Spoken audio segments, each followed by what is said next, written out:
అందరికీ నమస్కారం. Welcome to Jabardasth. Robin Sharma ఈ పేరు చాలామందికి తెలియదు. ప్రశాంత్ కిషోర్ గారి పేరు తెలిసినంతగా రాబిన్ శర్మ గారి పేరు తెలియదు.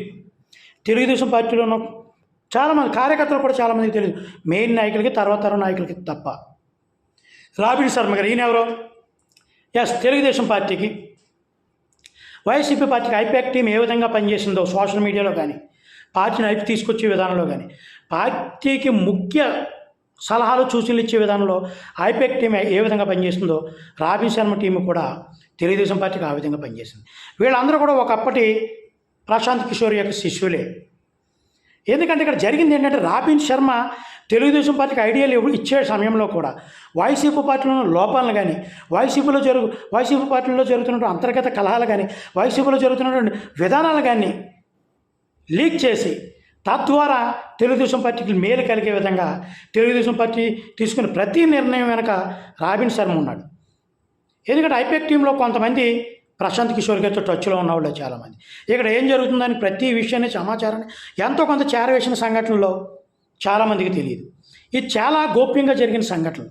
వైసీపీ అనుకుంటుంది 2014లో ప్రశాంత్ కిషోర్ గారు మనం చాలా పనిచేసే తర్వాత ఆయన తప్పుకున్నారు, తర్వాత కూడా ఐపాక్ టీం చాలా బాగా పనిచేస్తుంది అంటున్నారు. ఐపాక్ టీంలో కొంతమంది ప్రశాంత్ కిషోర్తో టచ్లో ఉన్నారు, ప్రశాంత్ కిషోర్తో రాబిన్ శర్మ గారు టచ్లో ఉన్నారు.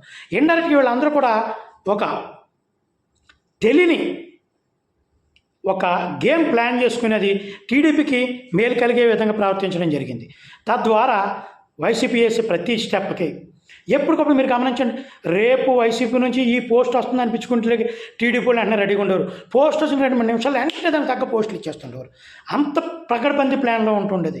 అంటే దీని అంతటి వెనక ఎవరున్నారు, ఏం జరిగింది, వైసీపీకి ఎంత డ్యామేజ్ జరిగింది, ఈ విధానాలన్నీ ఒకసారి గమనించుకుంటే దీని అంతటికి ఐపాక్ టీంలో ఉన్నవాళ్ళు, టీడీపీలో రాబిన్ శర్మ వెనకాల ఉన్నవాళ్ళు, ప్రశాంత్ కిషోర్కి తెలిసిన వాళ్ళు, ఇవన్నీ ఒక గేమ్ ప్లాన్ జరిగి ఒక విధంగా వైసీపీ పార్టీకి ఇబ్బంది కలిగే పరిస్థితులే జరిగినాయి. ఐపాక్ టీంలో కొంతమంది ఆ విధంగా వైసీపీ సోషల్ మీడియాలో కొన్ని లూజ్ పాయింట్లు దొరికినాయి. కాబట్టి ప్రశాంత్ కిషోర్ అంత డేర్గా చెప్తున్నారు, వైసీపీ చేసిన ప్రచారం వేరు, వాళ్ళకు వచ్చే సీట్లు తక్కువ. ఆయనకు పూర్తి సమాచారం ఆయన దగ్గర ఉంది.